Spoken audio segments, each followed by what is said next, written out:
Hello. So this is another weekly installment of the stuff I found this week. I think I did one like a week ago. Sometimes it's a week, sometimes it's 2 weeks. But I think this was just, most of this stuff was from this weekend, actually Saturday for the most part, garage selling. So some good finds. Had a really good vinyl score, and as you know, I like my records. So, and stuff you don't find that often either.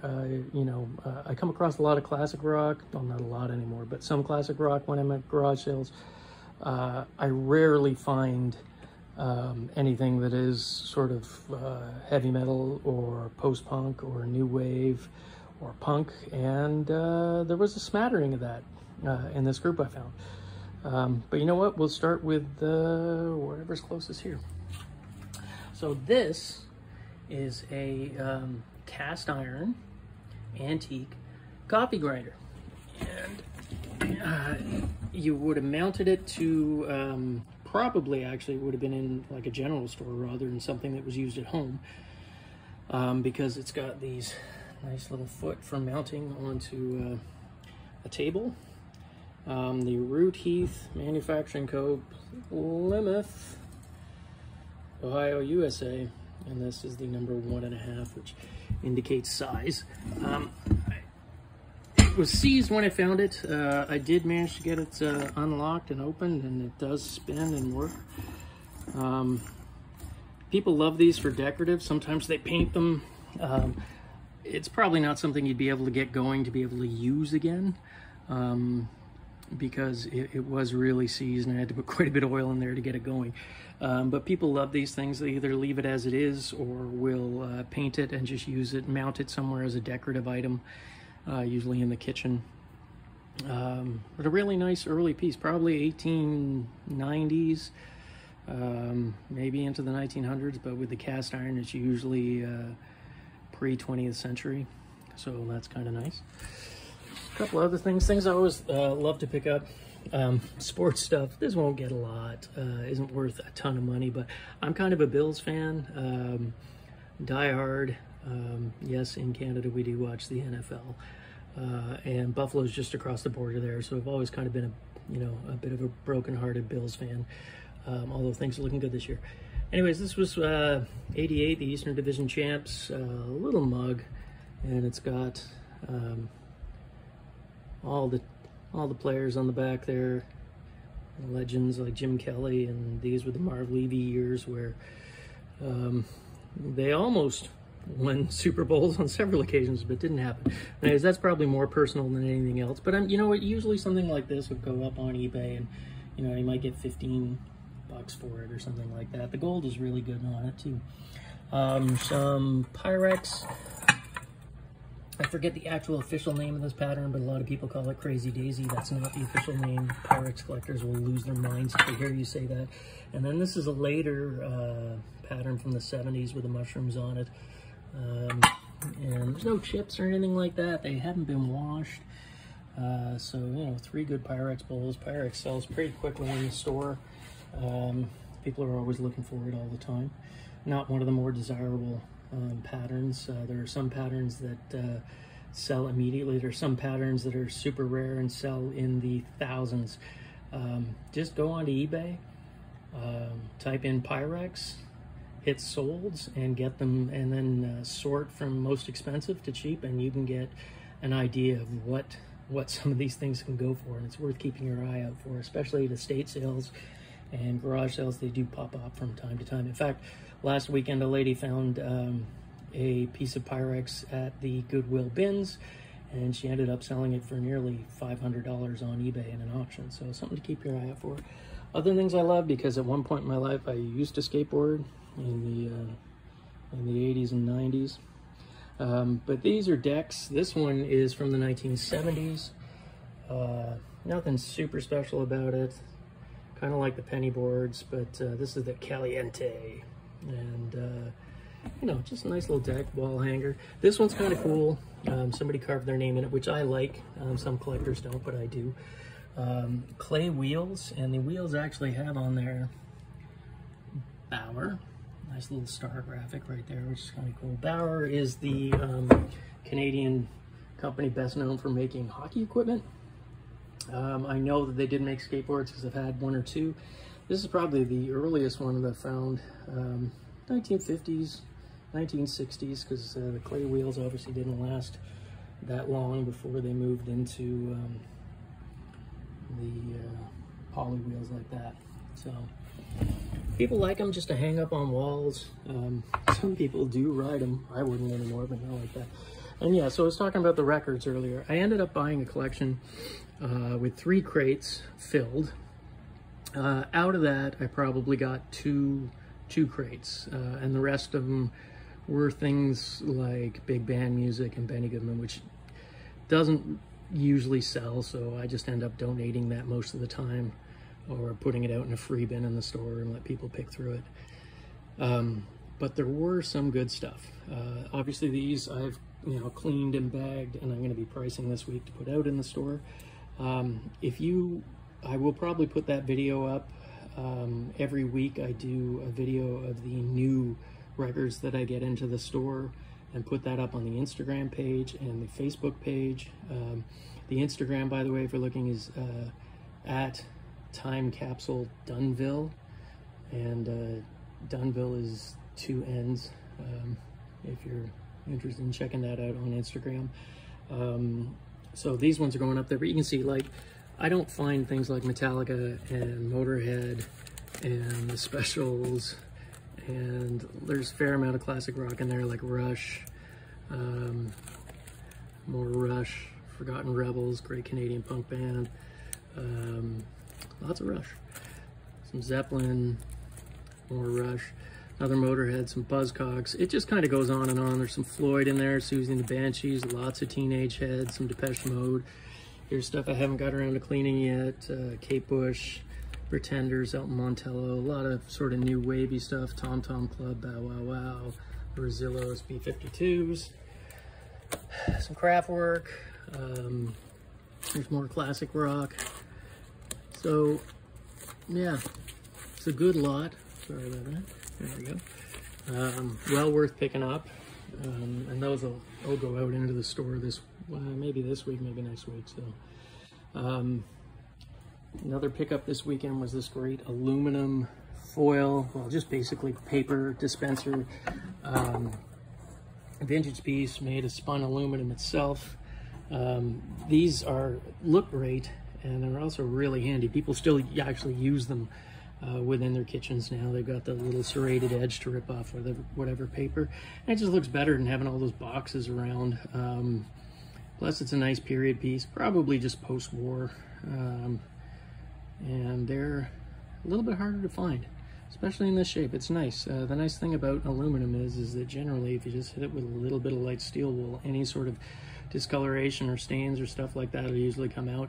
Although a lot of people like having some discoloration on there, just to let you know that, hey, this is an old piece, this isn't brand new, this has got character, it lived a bit before I got a hold of it. So that's a nice one. Up top, this is a Luxo lamp, and you might be saying, wow, that looks a lot like the Pixar lamp.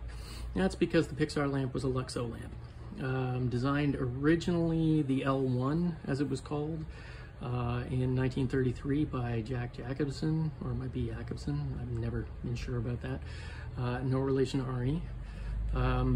And they just made a really great angle arm lamp.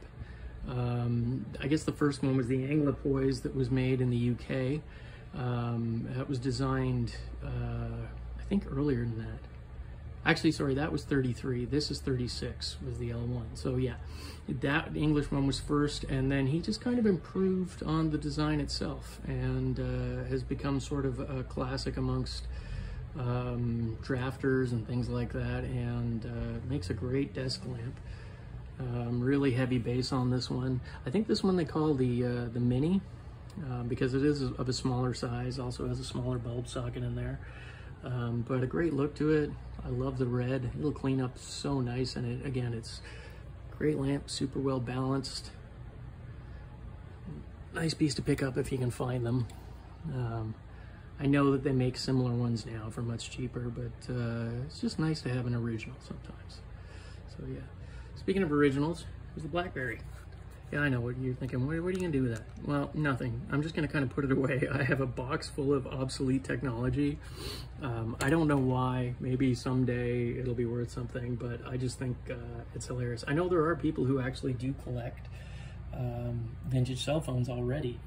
Some of the really big handheld ones from the 1980s, flip phones, things like that. And I'm sure this obsolete Blackberry, someday somebody will want to have one in their collection. And it came with a belt clip and all that, some fun stuff. So research in motion.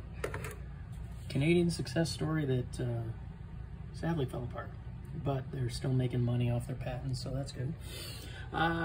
This awesome little pop can lamp. It is an official lamp because there is your electricity approval sticker on it. It's not a homemade job. And I know that they did, I've seen these with Pepsi and I've seen these with 7-Up. Cool little collector piece, probably 1960s more than likely, maybe 70s by the cord, but it's somewhere around there. And if you're into pop art, that's a great little, literally pop art sculpture, and it's functional, turns on and off, great light. And then people love their owls. I love owls. Who loves owls? Yeah, that's right, I did that joke. This one's brass, nice large size, fairly heavy. Testing brass is pretty easy. If you stick a magnet to it and it doesn't stick, then more than likely it is brass, and in this case it is. And the stylized eyes, almost slightly abstract, not totally, but was very popular in the 1960s, 1970s, and people love collecting them, so that was a good one. And people know, if you've watched any of the videos that I have done before, that I love shipping crates. Wooden shipping crates are great. They're advertising pieces, and they're practical. And this one is for CIL shotgun shells. Dynamite ones I've had before sell pretty well, but generally they all do. They're usually pretty well made. This one's slightly smaller size. I don't think it's 9 inches long, maybe 10. But good for storage. It will, I don't know if it'll fit a record or not, but it's just better than you know, people using like milk crates or something you would get from the store that everybody else has. This is just something that'll go into your room and stand out a little bit. Speaking of standing out, here is a fantastic all leather suitcase. Come across these from time to time, but not very often. Probably pre-war. It has got some great patina and great surface to it. Same thing, and people love these for storage, and that's one of the reasons why I buy them and sell them. There's another suitcase. This one has a nice Bakelite handle, red trim. Same thing again, just good for storage and decor. This was something I didn't expect to find. It is a switch, a lock, a padlock for railway switches. And you can tell because that one has CPR written right on the front of it. The body of it is brass. This front hinge isn't though. You can see it slides out of the way there. Obviously no key or anything like that, but I think just people who are into sort of collecting railroad items, this would be a pretty desirable one. It's still got its original chain on there. It's quite old. Again, they don't do that many manual switches anymore, so these are well obsolete and probably have been for years. But if you collect railroad stuff, this is something that would look great in your collection. I'm still trying to figure out what the T stands for on there, but I'm sure if I do a bit more research, I'll find out pretty quick. Again, usually don't find stuff of this age out there, so when you do, it's pretty exciting stuff, at least for me. Speaking of age, classic 1950s atomic era floor lamp. It's got that sort of great starbursty centerpiece with the arms going out, with topped off with little brass knobs on the end.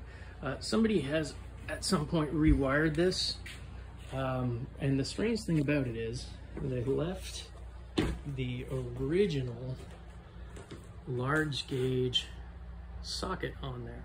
Now you can buy little sockets that screw in that step it down to just a regular size bulb, but I think in this case I'm just going to take that out and replace it. It's not a terrifically difficult job, or I actually have a friend who's an electrician and he's qualified and he can do that. You would have had sort of a milk glass shade that sits right down inside there, and then you could put on usually some sort of atomic shade. I don't know if I have any kicking around here right now, but I know I have some. Amazing design, really striking piece. And again, things like this are getting harder and harder to find.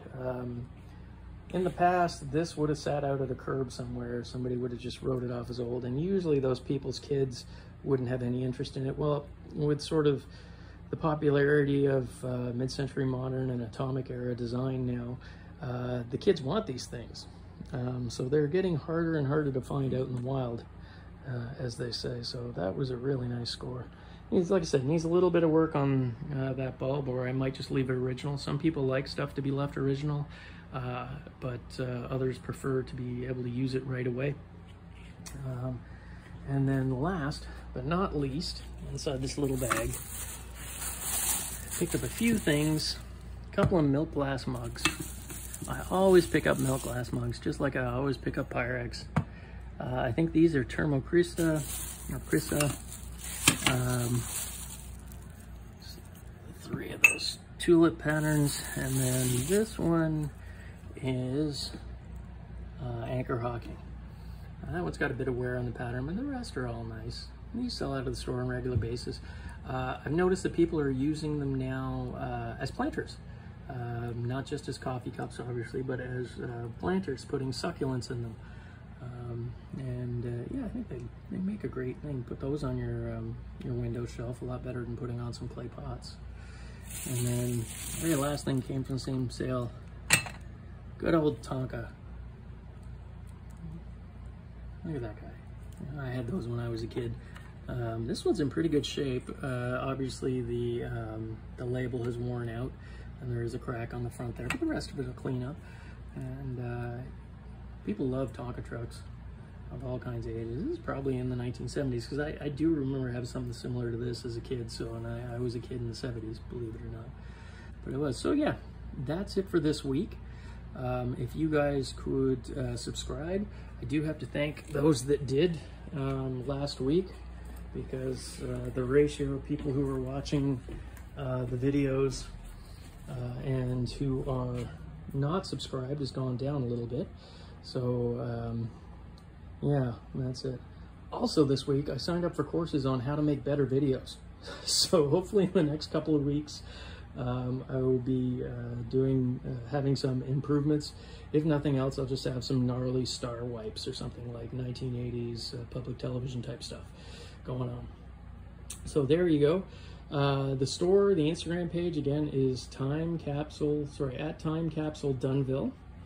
And the Facebook page, if you search 3 words, is Time Capsule, 2 words there, Dunville. It'll come up. Just join up, and then as I get new stock in each week, I price it, and I usually list it up there. Feel free to contact me about it. I don't do a lot of shipping, but I can hold things for a couple of weeks sort of thing if you want to come check it out at the store itself. So yeah. All right, well, thanks again for watching. That was the do. Please subscribe, and put any comments that you have on there, like a little bit of feedback. And obviously there's ways I can improve. I know that there's quite a few things I need to work on, but feel free to put some stuff in the comments that you think might be able to help me out a little. I would appreciate it. And I hope you all have a good week. Bye.